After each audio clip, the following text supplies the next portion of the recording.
Good morning, students. In the last class, we discussed about enhanced services, right? What are the enhanced services we have discussed? These are the services extra provided by the provider network apart from calling. So we have broadly categorized these into how many? 4 categories, right? In the previous class, we discussed about the concept enhanced services.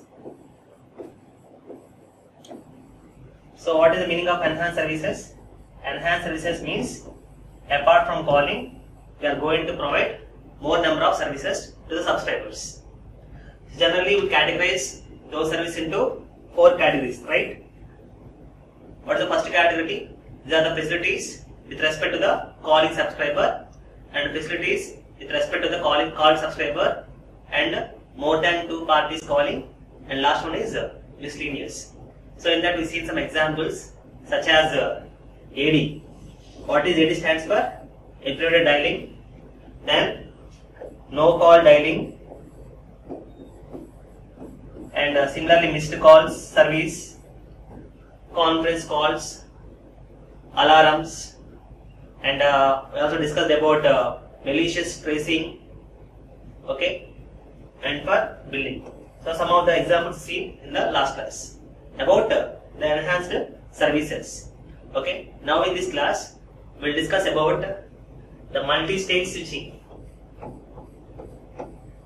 So far we have seen only a single stage switching. Now in this class we will discuss about multi-stage switching. Multi-stage. So in the previous case, what we have seen? We have seen only a single stage. So it contains some N inlets and contains some N outlets for providing switching. Now in this class, we will discuss about multi-stage switching. Okay, to establish connection between N inlets and outlets, we may use more than one stage. It is called as a multi-stage switch. Okay, so here we will see one theorem. So for any single stage switch, there exists an equivalent multi-stage switch, okay, which uses less number of cross points. This is important. Which uses less number of cross points, but gives the same blocking or some better performance than a single stage switch. Okay. And one more thing regarding this multi-staging is we can able to provide more number of alternate paths for a given inlet outlet pair. So if you see in the case of a single switch, we have only few paths for a given inlet outlet pair. So only one path is there here. If you observe it, in case of multiple stage switching, we can experience more number of alternative paths for a given inlet outlet pair, so that you can improve the performance. Okay, so keep this in point in mind. With the help of these multi-stage switching, we can able to reduce the number of cross points. We already know that how many cross points are required for this single stage switch? N square, right? N square cross points are required, which is a large number. Even for a small size of 1000 subscribers, okay, the number of cross points is 1000 square, which is a large number. So to reduce the number of cross points, so another method is using a multi-stage switching. Okay. So with the help of this multi-stage switching, another advantage is you can provide alternative paths for a given inlet outlet pair. Therefore, we can improve the functionality. Okay. Now we see generally these multi-stage switching are generally uses a modular design. Okay, generally the multi-stage switching uses modular design. What's the meaning of modular? We are going to divide into small blocks called as modules. So here you can see one example of implementing an 16x16 switch with the help of 4x4 modules. Okay. Fine. See here, to implement the 16 cross 16 switch, they are going to divide these 16 inlets into 4. So it contains 4, it contains 4, it contains 4, it contains 4 inlets. Totally it contains 16 inlets and it contains totally 16 outlets. So to implement this structure, we have seen an example of a 3-stage. This is called stage 1, stage 2 and this is stage 3. So according to the theorem, what we seen earlier, for a given inlet to an outlet pair, there are more number of alternative paths. Now see an example here. So for this inlet, now we'll see what are the alternative paths available. From here, it may choose either this inlet, outlet, or this outlet, or this outlet, or this outlet. Okay, any inlet may use any outlet, right? So for example, if it is using this outlet, then with the help of this, it is going to connect here. Okay, from here it may connect to either this module or this module or this module or this module. Okay, if it use this path, so this is one path. This is one switching path. So another path is also available to reach the same outlet. From here to here, I can use this outlet. From this outlet to this inlet, and from here to here, and from here to here. Got the point? So the main advantage of using a multi-stage switching is we can have more number of alternative paths for a given inlet outlet pair. From here to here, there are n number of possibilities are there. If one path is busy, it may go to choose another path. Okay. So this is about the modular structure of a 16 cross 16 switch. So here I have to remember some important notations. So these notations I am going to use in the upcoming topics. So what the first notation means? Here we use the term IS. IS means incoming subscriber and OS means outgoing subscriber. Okay. The notation for incoming subscriber is J is ISJ, and for outgoing subscriber is OSJ. Outgoing subscriber J by OSJ. This is one notation. Okay. And second one is for inlets and outlets. I am going to use a 3-digit suffix to represent the inlets and outlets. I2-14-7. What's the meaning of this means? This indicates the inlet number. This indicates the inlet number. And this indicates the module number. And this indicates the stage number. Clear? These are the suffixes which represents. The last digit indicates the inlet number and the middle one indicates the module number and the first one indicates the stage number. For example, so for this I can write some inlet configuration such as I2-2-1. So what is the meaning of this I2-2-1 means? First inlet. This is the first inlet in module 2. Okay, in second stage. That's the meaning of writing the inlet configuration. I2-2-1. First inlet in second module of second stage. Similarly for outlets also, we can use the same notation. O214 means fourth outlet of first module in stage 2. Clear?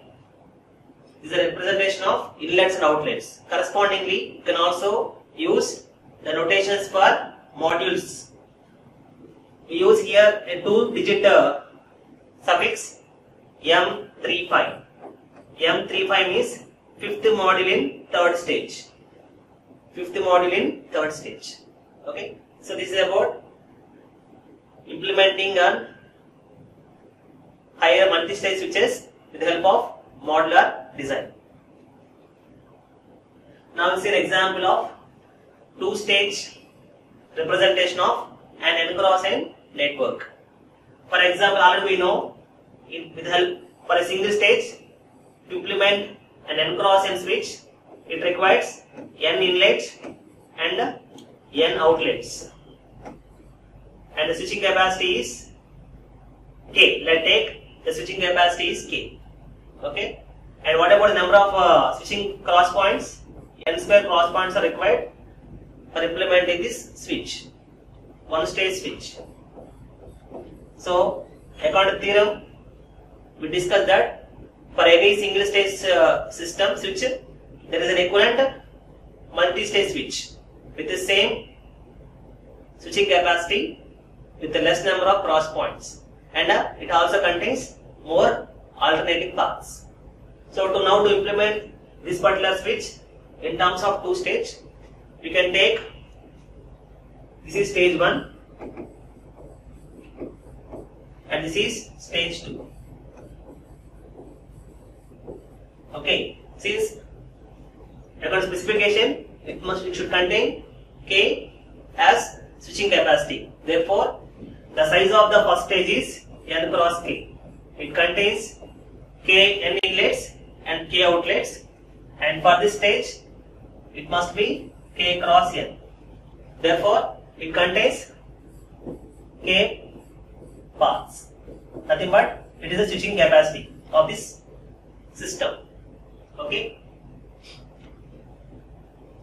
So, for this case, what must be the number of cross points here?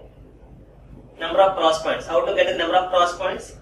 N into K is going to give the number of cross points in stage 1, and plus number of cross points in stage 2 is K into N. Therefore, what is the total number of cross points in this network? It is 2Kn. Okay. So in the previous case it is N square, now it is 2Nk. Okay. So here you can say that for K alternatives, this is the number of cross points. Okay. Now here we can able to find out. Let us assume the value of K is some N by 16. That is, we are assuming that all the subscribers are not active at a time, and assuming some small value only simply for our calculation purpose. Okay. So for K is for N by 16, what is the switching capacity? Switching number of cross points. S is equal to, what is the formula we have seen? 2Nk. That is equal to 2 into N into, what is K? It is nothing but N by 16. Nothing but it is N square by 8. Okay. So based upon switching paths, you can reduce the number of cross points in case of a two-stage switch, which is not possible in case of a single-stage switch.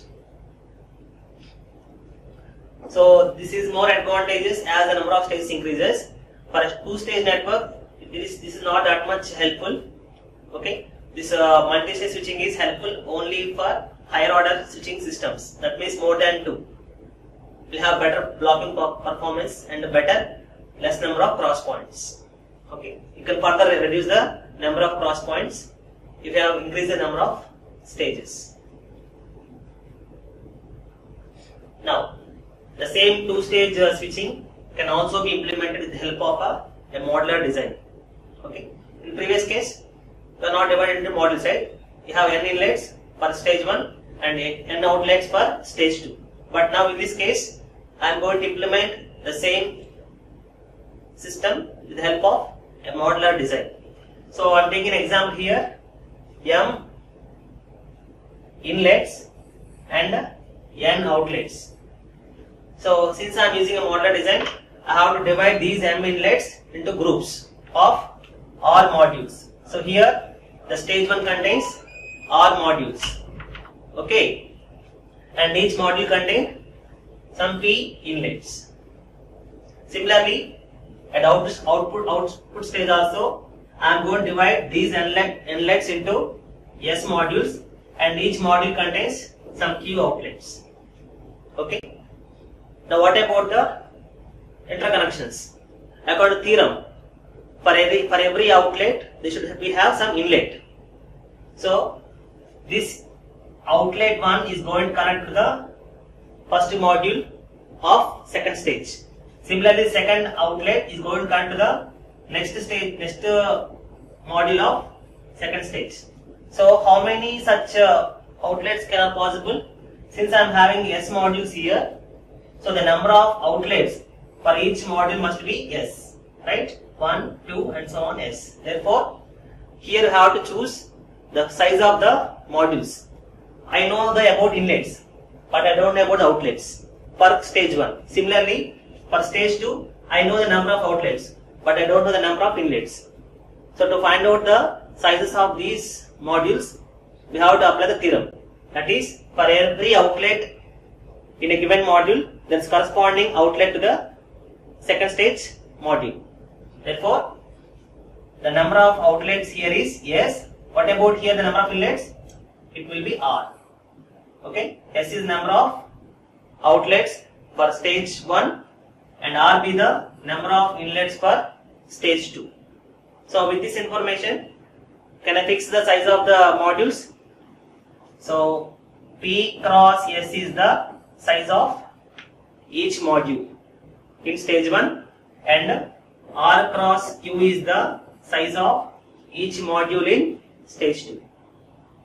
Okay, now my objective is to find out what is the switching capacity and what is the number of cross points.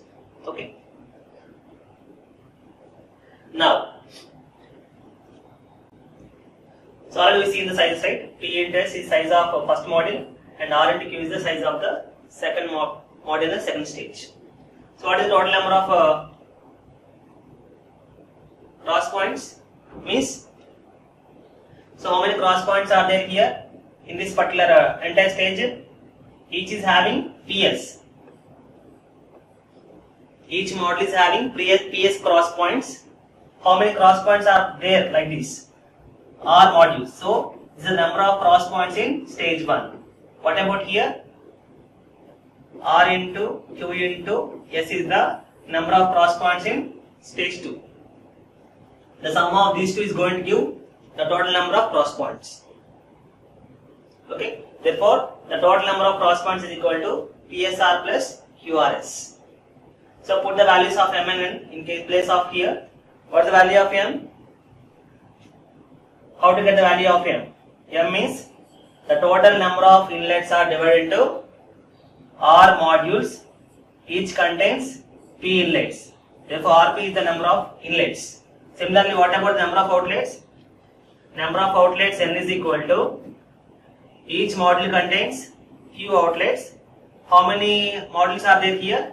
S modules are there. Therefore, the total number of outlets is equal to QS. So, if you substitute these two values in the above expression, we will get S is equal to MS plus NR. Okay. So, this is nothing but your total number of cross points. What about switching capacity? Switching capacity means the number of alternating paths or switching paths available here. So, from the diagram, what is the number of switching paths available here? Some R into S. R into S is the number of alternating paths available between stage 1 to stage 2. That is going nothing but equal to the switching capacity. Therefore, the switching capacity is nothing but RS. In this case, what we observe, that structure is meant for a non-blocking structure. If it is uniform distributed, if the load is uniform distributed, then the above structure is an example for non-blocking. That means for RS connections to be simultaneously active, there must be S active inlets in each of the R modules in the first stage and R active outlets in each of the S modules in the second stage. Clear? There must be S active inlets in each of the R modules in the first stage and R active outlets in each of the S modules in the second stage. That is going to give the total number of active connections without any blocking. This circuit also may experience blocking. The blocking may occur in two ways. First case is already RS calls are in process or progress. RS calls are in progress by assuming that the traffic is uniform distributed. Okay, by assuming that the total traffic is uniform distributed, I can say that at present some RS calls are in progress. At the time, if an RS plus 1 call is arrived, then we can say that that particular system is experiencing a blocking. This type of blocking depends upon the network traffic. Okay, this type of blocking is mainly depends upon the network traffic. This is the first case. The blocking may occur in two cases. This is the first case. Coming to second case. In case of second case, we are assuming that the traffic is not uniformly distributed. The traffic is not uniformly distributed. That means, for example, M1I. So one of the incoming subscriber is going to use ith inlet of stage 1 to a jth outlet of second stage. Okay. Now another call may, if it is want to use the same ith inlet of first stage to a jth outlet of second stage, then it experience blocking, because already we said that it is not uniformly distributed. That means the same path may be utilized by another call. In that case, it may not be happen because one call is already in progress. With the help of that link, second call may not be established. Hence, we can say that this call is blocked because same switching path may not be utilized by two calls. So this type of blocking is called as non-uniform distribution blocking. Okay. Now I am going to discuss what is the blocking probability in such cases. If some process, some call is utilizing some switching path, if another call wants to utilize the same switching path, then what is the blocking probability? That we have to analyze now. Okay. So blocking probability. Let here we can say this alpha be the probability that a given inlet is active. Let alpha be the probability that a given inlet is active. So this is also we can call it as a blocking probability, probability of uniform distribution. You can also say that this is the probability of uniform distribution. For example, there are P inlets connected to stage ith module of stage 1. Right? We already seen, right, how to represent modules. What is M35? M35 stands for fifth module in third stage. Similarly here, I can say that M1I. What is the meaning of this? Ith module in stage 1. So already seen that each module is having how many inlets? It contains P inlets and S outlets, right? For a given module, some M1I. It contains P inlets and S outlets are there. Okay, so we are assuming that alpha is the probability that a given inlet is active. So out of these P inlets, what's the probability that one inlet is active? What's the probability that out of these P inlet, one inlet is active? Is P alpha, right? P alpha is the probability that out of these P inlets, one inlet in ith module of first stage is active. So inlets is over. What about outlet? It contains S outlets, right? So what is the probability that that active inlet is utilizing any one of the S outlets? What's the probability? The probability is 1 by S, right? Out of the entire S outlets, that active input may use one inlet, one outlet is 1 by S. Okay, then what is the probability of having an inlet outlet pair active? Inlet by outlet pair active. What is the probability? Is nothing but P alpha into 1 by S. This is the probability that an inlet outlet pair is active. Okay, so for example, for time instant, we have decided that one inlet in ith module of first stage is active and one outlet is active. At the same time, what is the probability that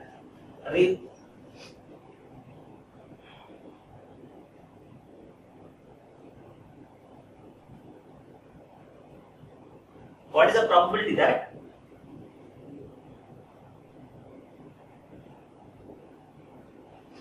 so here this M1I is having P inlets and S outlets, right? So one inlet is already activated and one outlet is already activated. Now we are trying to find out what is the probability that second inlet and outlet is activated. So out of these remaining inlets, what is the probability that it is having one inlet is activated? Is P minus 1, right? Already one is over. Already one setup is completed. One inlet outlet pair is over. Now our objective is to find out what is the probability that remaining P minus 1 inlets, which one is active. So that is alpha. So the probability that the second inlet is active. Whatever outlet, it is S minus 1 by S. Okay, now what is the probability? Beta is equal to P minus 1 into alpha into S minus 1 by S. This is the probability that the second inlet outlet pair may be active. But we said that previously only one inlet outlet pair must be active for a given module according to the theorem. Okay, for undergoing non-blocking. But what happens here? Because of activating another inlet outlet pair, this particular system undergoes blocking. So what is the blocking probability here means? Blocking probability BB is nothing but 1 minus beta. Okay, 1 minus beta is going to give the blocking probability. Okay, so if we substitute the values here and simplify this, we are going to get the blocking probability P as alpha into M by R square into S minus M by R minus 1 into S minus 1 into alpha, right? This is in terms of by substituting the value of P and S in terms of M and N. Okay, so from this equation we have some conclusions. What a conclusion we can have means, so already seen that the switching capacity S is equal to what? Rs. Switching capacity is equal to Rs. So what happens if, so to reduce what if I want to reduce the number of cross points, or I can reduce the number of switching capacity, I can reduce either R or S. So what happens if I am going to reduce R and S? If I am reducing Rs S here, the denominator decreases, therefore the blocking probability increases. The blocking probability increases. That means you should not choose very less values of R and S for reducing the cross points. If you reduce the cross points, obviously here the blocking probability increases. But as in general cases, we have to maintain some optimum value of R and S so that it is having some good grade of service value. Okay, here if S and R decreases, then S can be minimized. What's the formula of S we have? S is equal to, what do you see? M R plus N plus. If I reduce R and S, I can able to reduce the switching cross points. What happens if I reduce R and S? it is going to increase the blocking probability. Generally, to maintain good grade of service value, you have to maintain R and S values, some value, minimum values. So now here you can see some 3 cases here. If M is greater than M, that means the outlets are more than inlets, then you can say that network comes under expanding the traffic. If the number of inlets are more than outlets, you can say it as a concentrating the traffic. If N is equal to M, we will call it as a size of square matrix, where you can take R is equal to S is equal to P is equal to Q, some value, some constant value you can take. Okay, so what is the problem here? So far we are discussing about a 2-stage. What happens if one link is broken or one link is defective? Then what happens? It is going to create a problem that severe blocking in the network. That means because if one link is failed, it is going to affect more number of alternating paths. Therefore, the chance of blocking is severe if any one of the link is broken or fails. So to overcome this problem, generally we are going to have more number of links when compared to the links required to overcome this problem. Generally, K links are being used in between the first and second stages, so that if any link is failed, you can able to overcome with the help of this remaining links. Okay. So this is about the 2-stage switching with respect to modular design. In the next class, we will discuss about the 3-stage and N-stage switches. Thank you.